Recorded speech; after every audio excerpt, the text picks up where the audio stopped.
Hello guys, BN146 here.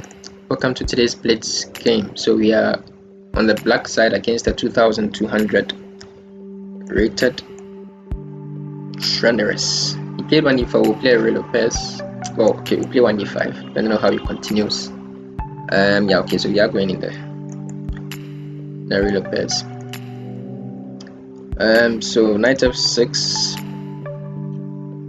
Start with an early d3. Okay.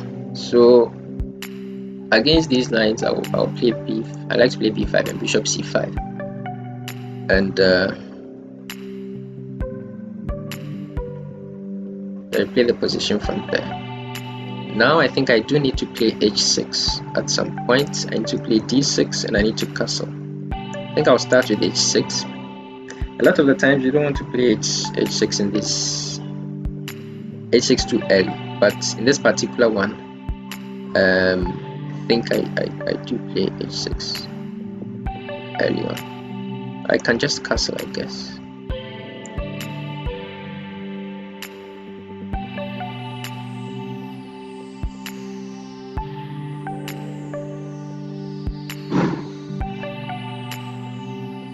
c3. Okay.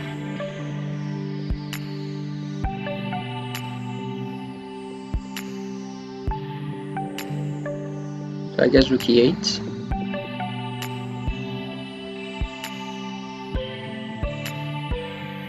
Yeah.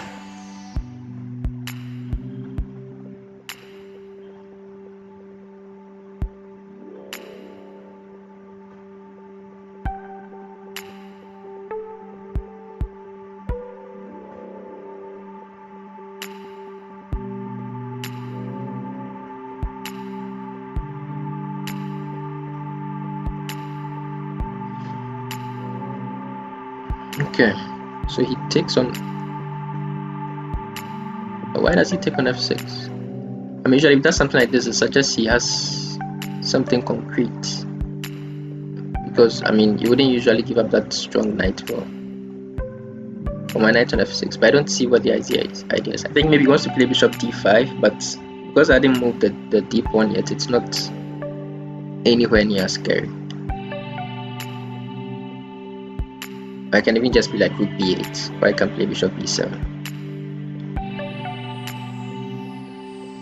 I think that little maneuver gives me a lot of peace actually.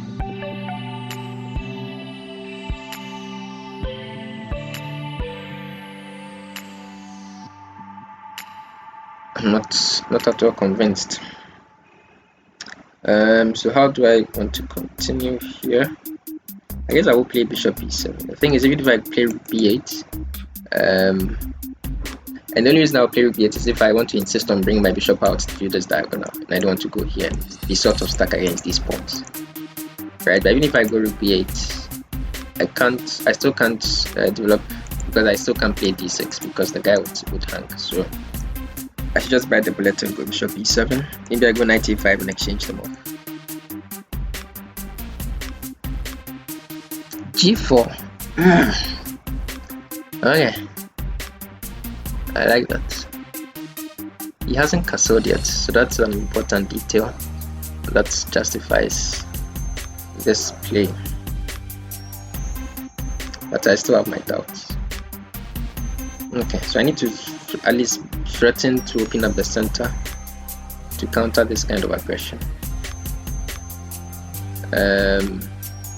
I also need to get my queen off of f6. So that if he plays g5, I at least have the option of playing of sidestepping with h5 and not opening up the file. But if my queen is on f6, then he gets tempo when I'm forced to open up the file. So I guess that is a way to justify his play. That's a little annoying. It shouldn't be very good, but it's quite annoying. So do I continue with knight a5, allow him to open up the g file, and argue that it's still not enough? It's very uncomfortable.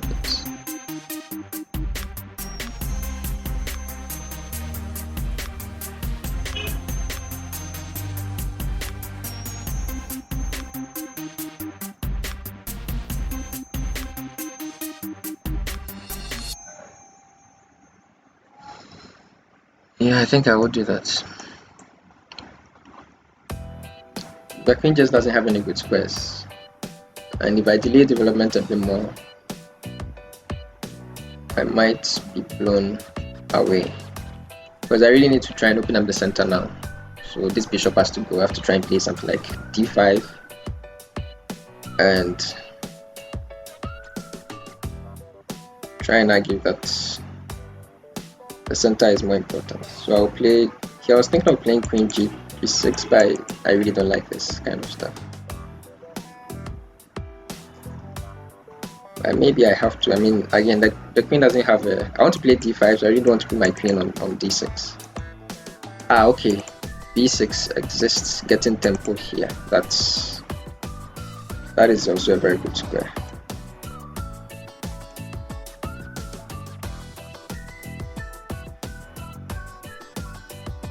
That is a very good square. But if I can open up the center, then his king side threats are not as annoying. So it's a very timely threat on f2, and now it's a bit awkward for him to meet it actually. Queen e2, I guess, but then I will take, and can't I even just play e4, because now your queen has 2 jobs.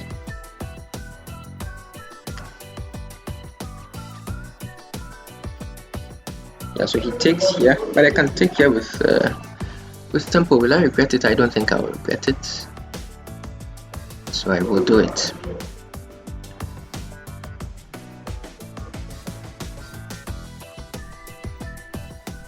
And beyond just the material, I really want to. It's also important I protect this g1 square to stop his rook from coming there anytime soon. So that's another advantage. Also destabilizing his king, of course. So he goes there, we'll take the guy back. Could have been taken with the queen now that he wasn't, but okay. And now you want to play d5 and blast the center open. So he goes there.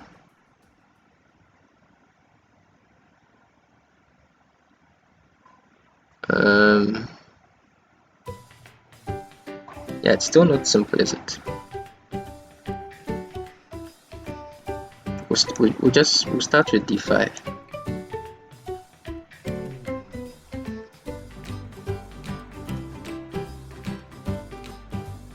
And after pawn takes, maybe we go knight d6 and then we play e4.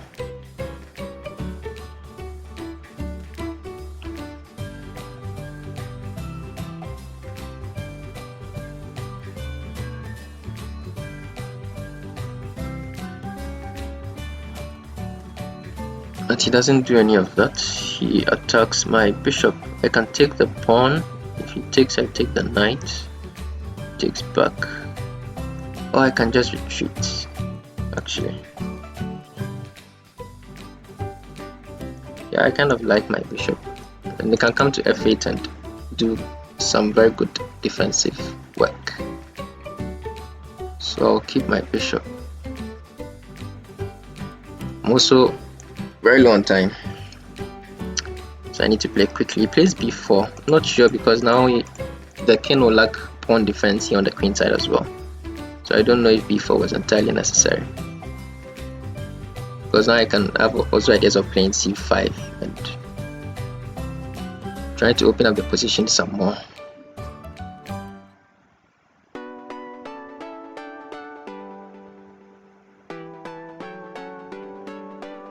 So he takes, I play a5, try to open up this file and maybe get something going over here. Activate my a file rook. This guy is hanging.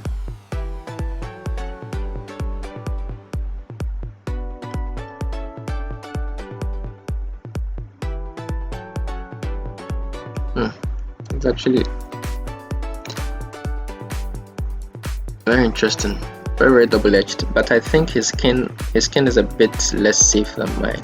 Here I'll go, I guess, queen d6 to hold down the pawn, or maybe Yeah, queen d6 should be fine.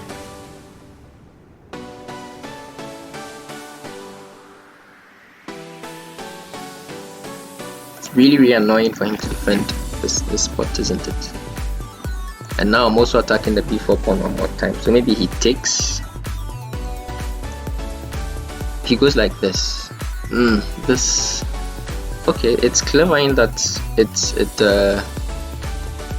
it allows him to not open up the a file. I'll take this pawn instead to defend this guy still, and then attack the a2 one, of course. But he found a clever response. Now his king is a little safer. Okay, but we can blast the position open with this move. And I think then we have to be doing fine. Takes, will take back with this one. He goes there. We'll take. And then play this one.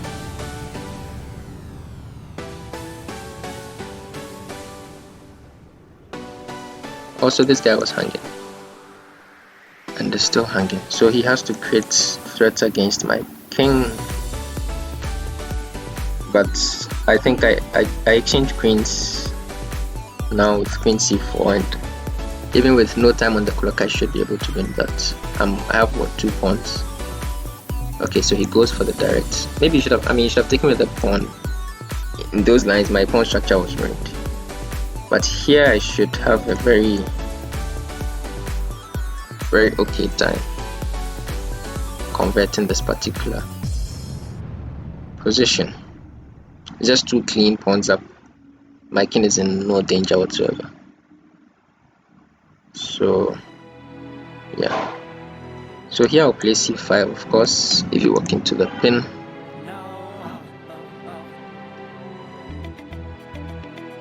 And okay, I'll go here. What are you trying to do? I'll go here and force some more exchange. Now if you go here, we'll take all the rooks off and I'll have a very straightforward winning pawn endgame, I think. So he goes like this, so I'll still take. Yeah, no, this is very easy. So he tries to attack my pawns, I'll just defend them. And play g6. I'll bring my king up, and the thing is now I can make moves very quickly, so the time disadvantage no longer matters all that much. So he's trying to come around here to attack these guys. I'll hit some of your pawns and also free my guys to roll up the board. Okay, we'll attack, go forward.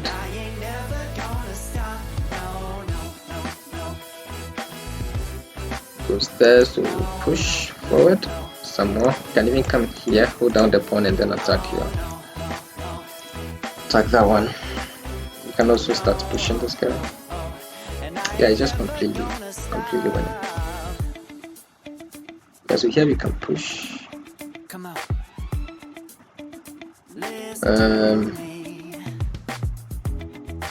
Let's push this one. Give up this pawn, then we take here and then we get protected passes.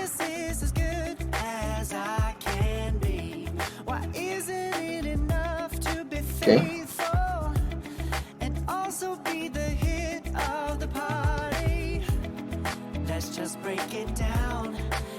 I'll go here. Okay.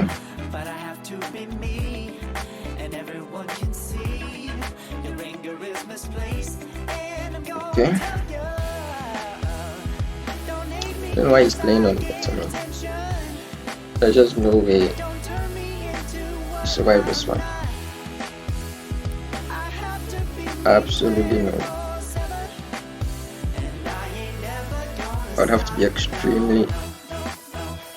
Well, I mean, stranger things have happened, but no, this position I won't play.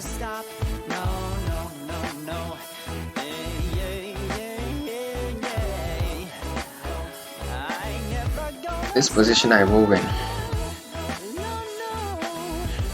Okay.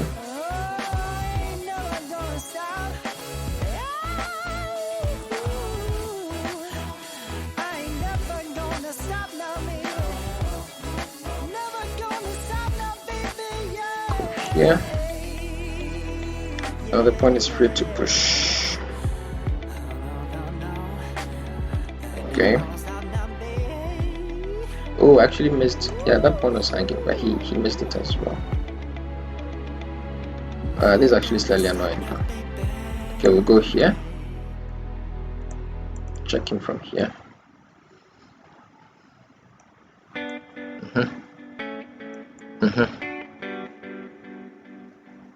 Now you can go here, and then this guy is unimpeded.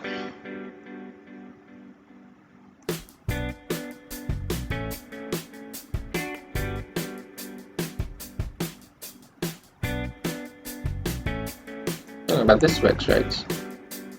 It's not in time. Then this, and that's simply not in time. Okay, so that was a fine game. It was pretty normal up until, at least I think was pretty normal. C3, P8, up until the decision to take this guy and then play bishop d5. I don't think it was anywhere as annoying as you thought. So there are positions where it's very annoying, especially when I've already played d6 and you have this little pin going on. But here it doesn't really threaten much. And after bishop b7, I think I was doing just fine. q4 was a bit of a, I mean, it's a very nice practical move to play, and he certainly had chances to win because of my European king, but objectively speaking, probably not the best. I don't particularly mind my reaction, especially because of this move, queen b6. If I didn't have this move, then there could have been a lot of issues. But with this move present, I think I always just had enough.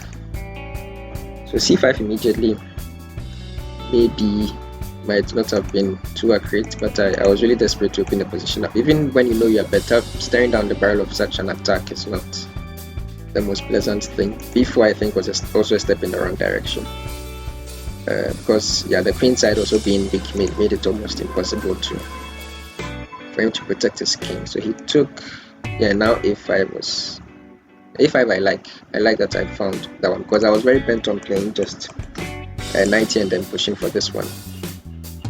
But because he had included this move before, a5 was now just very, very good. And he tried, but yeah. After I found this move queen d5, I think there was nothing, there was no way to save it. I was just completely lost after e4. Just completely lost. Here I thought he could have taken with a pawn and let me play queen c4 so that I can at least mess with my pawns. But he just went for a straight up queen exchange, and I mean, now it's just easy. Because I was very down on the clock. He could have played for something, but now it was just very, very simple. And even playing on just increments, I think you expect to convert this one pretty much all the time. So yeah, it was an interesting game. Thank you very much for tuning in. Drop a comment, leave a like, subscribe if you haven't. Enjoy your chess. Catch you later.